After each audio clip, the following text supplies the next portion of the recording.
Vahtpolüstireen soojustusplaate võib seina liimida 2 tehnoloogiaga. Esiteks muidugi vana hea segu kandmine plaadi tagapinnale ja teine liimvahu kasutamine. Kusjuures ma tean, et paljud ehitajad, kaasa arvatud ka mina, ei ole liimvahtu ennem kasutanud ja selline väike kartus on hinges, et kuna sõna vaht on seal sees, et kas see seinapind tuleb ikkagi piisavalt sile selleks, et peale kanda siis juba profikihte. Teil siin Benosiilis on terve pikk riiul erinevaid montaaži ja liimvahtusid täis, aga kui nüüd teemaks on vahtpolüstireeni liimimine, siis millise vahu peaks siit valima?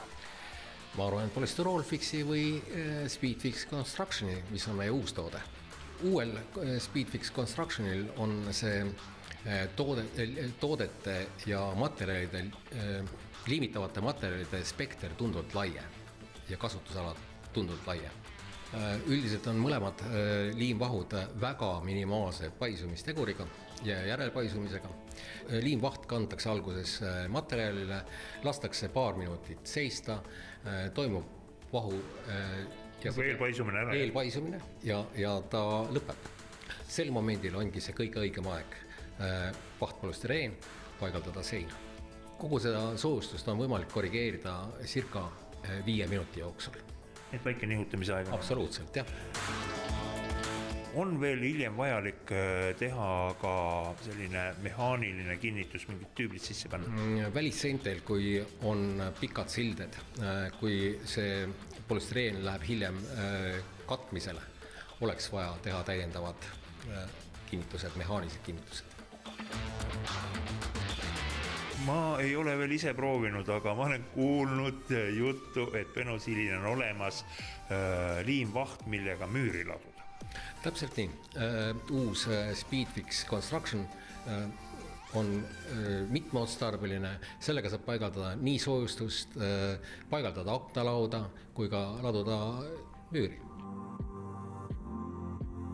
Teema lõpetuseks, ole hea üks praktiline nõuanne või hoiatus, kuidas praegu miinustemperatuuridel õigem on käitleda nende vahuballoone, mida tuleks jälgida, mida ei tohi teha?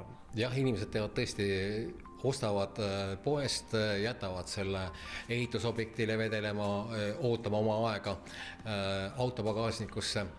Siis tegelikult peaks enne tarvitamist vaht kindlasti olema seisnud 1 ööpäeva soojas.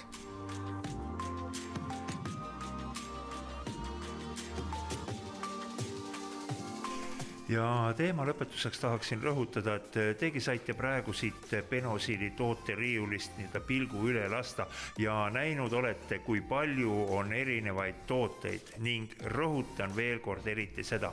Lugege hästi ja hoolikalt, milleks üks või teine toode on loodud ja kasutage seda sihtotstarbeliselt.